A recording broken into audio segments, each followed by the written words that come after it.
Hello नमस्कार जय हिंद साथियों, आप सभी लोगों का एक बार फिर से स्वागत है आपके अपने पैरामेडिकल के इस यूट्यूब चैनल टोटल लर्निंग पे। तो दोस्तों आज हम लोग हिंदी के मोस्ट इंपॉर्टेंट क्वेश्चंस करने वाले हैं जो कि आपके 2023 एग्ज़ाम के लिए बहुत ही ज़्यादा इंपॉर्टेंट होने वाला है। तो सभी स्टूडेंट्स एक बार दबा के शेयर और दबा के लाइक कर देंगे। और इसमें दोस्तों बहुत सारे क्वेश्चंस को मैंने इंक्लूड किया है। तो चलिए यहाँ पे आज के इस सेशन को स्टार्ट करते हैं। और मैं आपको बता दूं कि जो स्टूडेंट्स हमारे टेलीग्राम चैनल से नहीं जुड़े हैं तो आप लोग दोस्तों टेलीग्राम पे, ठीक है, टोटल लर्निंग सर्च करिएगा तो वहाँ पे हमारा टेलीग्राम चैनल आ जाएगा जहाँ पे आपको प्रत्येक यूट्यूब के क्लास का पीडीएफ दे दिया जाता है। ठीक है, तो पीडीएफ और कोई भी इन्फॉर्मेशन आता है तो टेलीग्राम पे डाला जाता है, टेलीग्राम पे भी जुड़ जाइए। ठीक है, और पर डे हमारे इसी यूट्यूब चैनल पे दोस्तों 8 बजे से पर डे क्लास चल रही है। अभी मॉडल पेपर का पूरा शुभारंभ स्टार्ट कर दिया गया है। मॉडल पेपर करवाया जाएगा जहां से डिट्टो सवाल लड़ेंगे आपके एग्जाम में, डिट्टो। ठीक है, तो 7 बजे से आपका दोस्तों यहाँ पे हिंदी का मॉडल पेपर और 8 बजे से, है ना, हिंदी इंग्लिश का 7 बजे से होगा। और शाम में ही 8 बजे से दोस्तों मैथ और फिजिक्स का मॉडल पेपर करवाया जा रहा है। फिर उसी के बाद कुछ दिन के बाद बायोलॉजी का भी हो जाएगा, जीके का भी स्टार्ट हो जाएगा, ठीक है, और केमिस्ट्री का भी। तो चलिए आज के इस सेशन को स्टार्ट करते हैं। आज का यहाँ पे पहला सवाल आप सभी के बीच में दिख रहा है, कहता है संक्षिप्त का विलोम है, मतलब संक्षिप्त का उल्टा यानी विपरीतार्थक शब्द क्या होगा। ऑप्शन देखिए, स्थिर, विस्तृत, विकास, है ना। और ऑप्शन नंबर डी आप लोगों के सामने दिख रहा है, ठीक है, कि दोस्तों सीमा। इज दिस करेक्ट आंसर कौन सा हो जाएगा, जल्दी से मुझे बता दीजिए आप सभी लोग। तो देखो भाई, संक्षिप्त का विलोम क्या हो जाएगा। देखो सभी बच्चे कमेंट में आंसर बताएं और सभी बच्चे एक बार दबा के शेयर करें क्योंकि बहुत इंपॉर्टेंट सीरीज में करवा रहा हूँ, है ना, इंपॉर्टेंट क्वेश्चंस करवा रहा हूँ मेरे भाई। इसका आंसर हो जाएगा, देखो संक्षिप्त का मतलब होता है छोटा, विस्तृत का मतलब होता है बड़ा, है ना, तो उसका उल्टा, संक्षिप्त का मतलब छोटा, उल्टा क्या हो जाएगा, बड़ा यानी फैला हुआ। तो विस्तृत का क्या हो जाएगा दोस्तों, यह उसका उल्टा हो जाएगा, फैला हुआ। अगर बात करें स्थिर की तो स्थिर का उल्टा क्या हो जाएगा मेरे भाई, स्थिर का अगर विलोम शब्द की अगर बात करेगा तो यहाँ पे हो जाएगा अस्थिर, क्या हो जाएगा, अस्थिर। अगर विकास की बात करेंगे तो विकास का उल्टा क्या हो जाता है दोस्तों, पतन, है ना। सीमा की अगर बात करेंगे तो सीमा का जो विलोम शब्द हो जाएगा वह हो जाएगा क्षेत्र। ठीक है, क्लियर है, इन सभी बात को याद रखेंगे। चलिए अगला सवाल, अब आपके सामने अगला दूसरा नंबर सवाल कहता है निम्न में से कौन सा शब्द आँख का पर्यायवाची नहीं है। आँख का पर्यायवाची नहीं है। ऑप्शन देखिए, अच्छी, नयन, दृग या फिर दृगंबु। शायद आप लोग को आंसर पता होगा, है ना। देखो दृग, अच्छी, नयन ये सब क्या है दोस्तों, आँख का पर्यायवाची है, बट हमारा क्वेश्चन में कहा है नहीं है, तो यहाँ पे आंसर हो जाएगा दृगंबु। क्यों दोस्तों, क्योंकि यह होता है जल, नेत्र नीर। आप लोगों ने सुना होगा नेत्र नीर, है ना, आंसू, है ना, आंसू सुने, है ना, आंसू, ये होता है दोस्तों, है ना, दिगंबु का, यानी कि आँख का अंबु, है ना, यानी कि आँख में पानी, तो यानी आंसू। ठीक है, कभी कभी इसको आपको अश्रु भी देखने को मिलेगा, क्या होगा, अश्रु भी, ठीक है, अश्रु भी देखने को मिलेगा। तो ये सब पर्यायवाची है। ठीक है, आगे बढ़ेंगे, बाकी सब नयन का है। अगला सवाल यहाँ पे तीसरा नंबर सवाल यहाँ पे कहता है तरुण किसका पर्यायवाची है ना। तरुवर किसका पर्यायवाची है, सॉरी, तरुवर किसका पर्यायवाची है, जलाशय, नाराज, वृक्ष या फिर तलवार। तो जो तरुवर है यानी कि तरु का मतलब होता है वृक्ष, तरुवर, है ना, यानी कि ये हो जाएगा दोस्तों वृक्ष का पर्यायवाची होगा। तरुवर जो होगा दोस्तों वो वृक्ष का होगा। अगर जलाशय की बात करें तो जलाशय क्या क्या होगा दोस्तों, सागर, सागर के नाम से जानते हैं ना, सागर हो जाएगा। तड़ाग यानी तालाब भी हो जाएगा, है ना, आप लोग पढ़े होंगे तड़ाग। ठीक है, फिर तालाब भी होगा इसका पर्यायवाची, और भी होंगे, पुष्कर हो जाएगा, पुष्कर हो जाएगा। ठीक है, तो ये सब बातें याद रखिए। पोखर हो जाएगा, किसका, जलाशय का। ठीक है, जलाशय का बोलिए चाहे पोखर का बोलिए, सब एक दूसरे के सिमिलर हैं। अगर मैं नाराज की बात करूँ तो नाराज जो है दोस्तों वो तीर, आप लोग देखें तीर, है ना, जिससे भेदा जाता है। बाण, है ना, बाण भी उसको कहा जाता है, तीर, बाण, है ना। सर भी उसको कहा जाता है, क्या कहा जाता है, सर।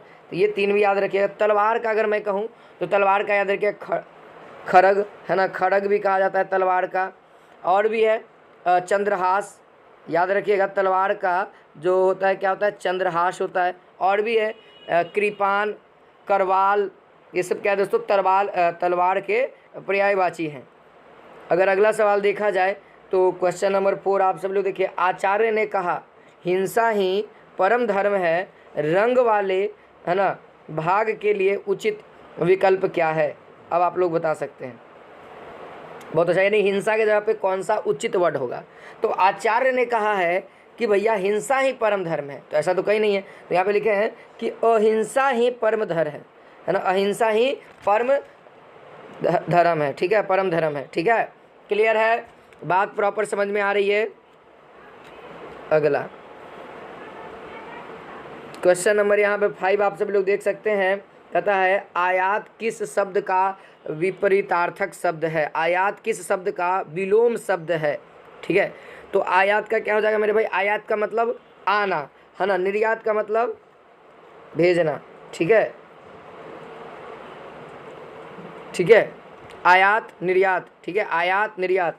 आयत का निर्गमन है ना, आयत का निर्गमन, ठीक है, क्लियर है।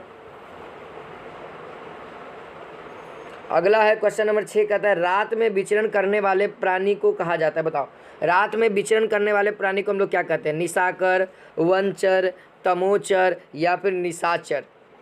तो रात में जो भी दोस्तों विचरण करते हैं, कमेंट में आंसर बताइए, हर एक विद्यार्थी बताइए, और लाइक और शेयर करते रहिएगा सभी विद्यार्थी, ठीक है। तो यहाँ पे आंसर क्या हो जाएगा दोस्तों? निशाचर हो जाएगा। Is this correct answer? रात में विचरण करने वाले प्राणी को हम लोग निशाचर कहते हैं, यानी दानव भी होता है, ठीक है। क्वेश्चन नंबर अगर आप 7 देखते हैं तो क्वेश्चन नंबर 7 आपके सामने कहता है आँख खुलना मुहावरे का सही अर्थ है।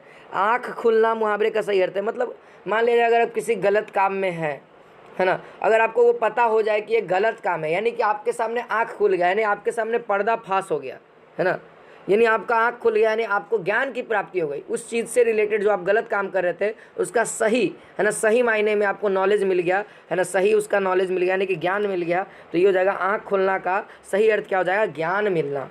क्या हो जाएगा? इस तरीके से आप ट्राई कर सकते हैं सारे ऑप्शंस को।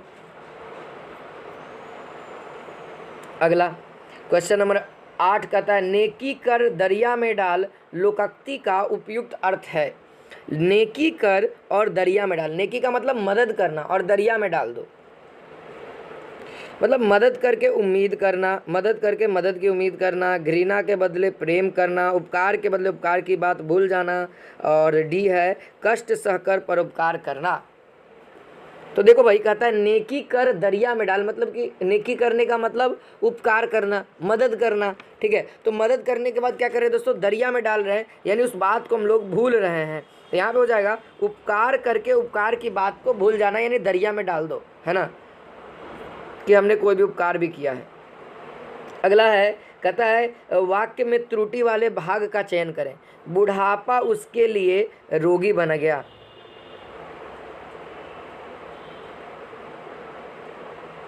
देखिए यहाँ पे टाइपिंग मिस्टेक, ठीक है, यहाँ पे लिखना चाहिए था बुढ़ापे और यहाँ पे होगा बुढ़ापा, ठीक है। ये क्वेश्चन सही है दोस्तों, बुढ़ापा उसके लिए रोगी बन गया, ठीक है। यहाँ पे क्या हो जाएगा? बुढ़ापा हो जाएगा, ठीक है, बुढ़ापा होगा।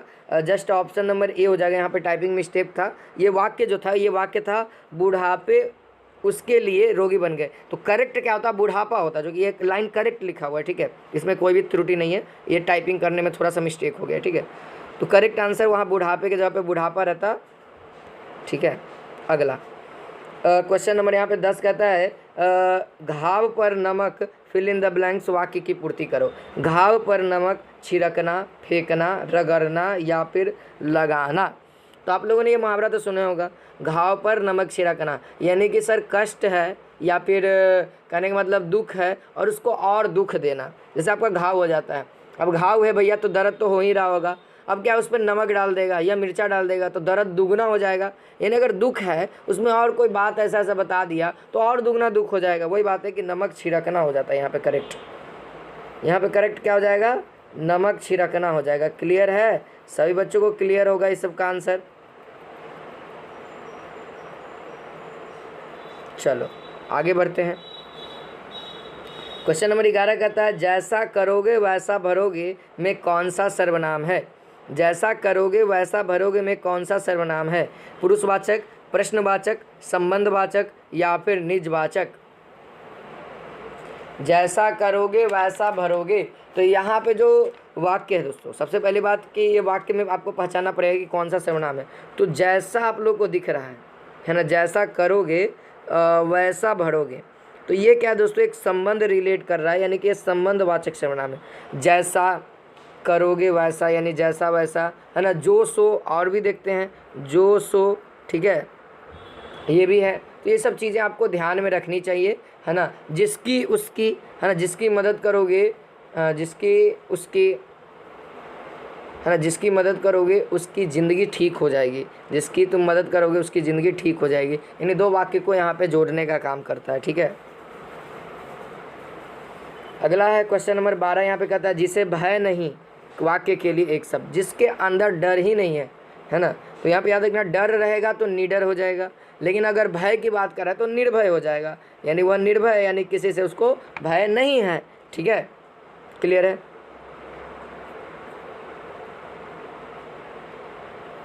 देख कहता है यहाँ पे खेल खेलना मुहावरे का अर्थ है। खेल खेलना मुहावरे का अर्थ क्या है? मैदान में खेल खेलना, किसी की परिस्थिति को न समझना, परेशान रहना या फिर लड़ना।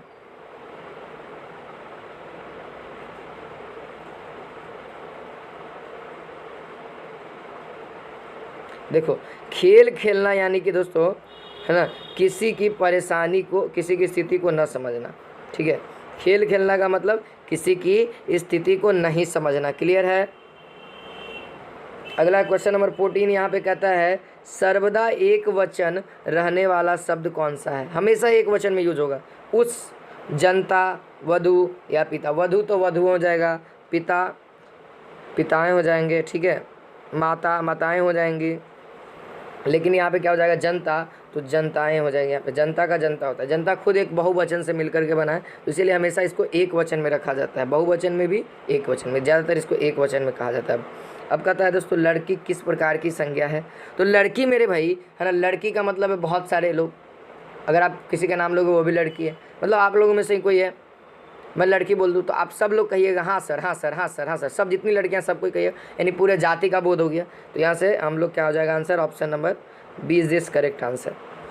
आगे क्वेश्चन नंबर 16 कहता है कि निम्नलिखित में से कौन सा शब्द बहुवचन में, एक वचन में जनता हो गया, अब बहुवचन में तो आंसर पता होगा प्राण, है ना, या गण। गण भी कहीं कहीं किसी के आगे गण जो पीछे में जुड़ जाए, जैसे छात्र गण तो छात्र का बहुवचन बना दिया, नेता गण यानी नेता का बहुवचन बना दिया। तो ये गण भी क्या है, बहुवचन है। प्राण, प्राण को हमेशा हम लोग बहुवचन में इस्तेमाल करते हैं।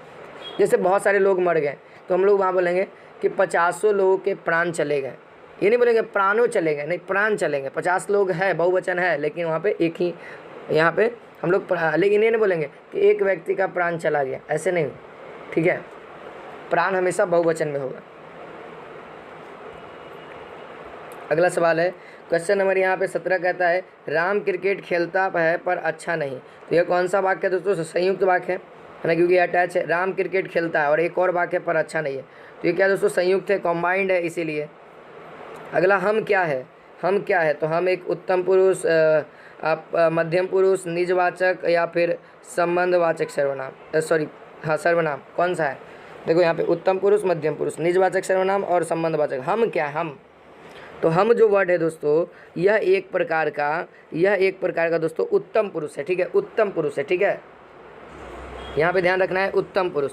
अच्छा अगला सवाल देखा जाए 19 नंबर। यहाँ पे कहता है दोस्तों कि संयुक्त व्यंजन छ जो है ना, क्षत्रिय वाला छ, उसकी ध्वनि का क्या कॉम्बिनेशन है? तो छ जो है मेरे भाई वह किस चीज़ से मिलकर बनता है? तो आप लोग को पता होना चाहिए, क और स और अ, तब क्या बन जाएगा दोस्तों, है ना, त्र,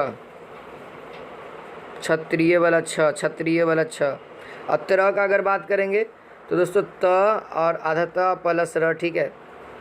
य की बात करेंगे तो आधा ज प्लस इ, ठीक है। और क्या था, अगर मैं स्र की बात करूं तो आधा स और प्लस पूरा र, ठीक है। देखो इसमें भी हलंत देंगे तो इसमें अ जुड़ जाएगा, इसमें हलन देंगे तो अ जुड़ जाएगा, ठीक है। इसमें भी हलन देंगे तो अ इसमें जुड़ जाएगा, ठीक है। तो क्लियर बात। क्वेश्चन नंबर 20 कहता है वनवासी शब्द में समास बताइए। वन का वासी या वन में वासी, तो वनवासी हो जाता है यहाँ पे तत्पुरुष समास। Is this correct answer. उम्मीद है कि समास और संधि में तो कोई दिक्कत ही नहीं है। तो आज मैंने आपके लिए 20 इंपॉर्टेंट क्वेश्चन लाए थे। उम्मीद है आप लोगों ने खूब सारा प्रैक्टिस किया होगा, ठीक है। तो आप लोग इस वीडियोस को अपने दोस्तों के पास भी शेयर कर दीजिए। बाकी फिर मिलते हैं हम लोग नेक्स्ट इंपॉर्टेंट क्वेश्चन के साथ, ताकि आप लोग की तैयारी बहुत ही बेहतरीन रहे। तो मिलते हैं। जय हिंद, जय भारत, वंदे मातरम।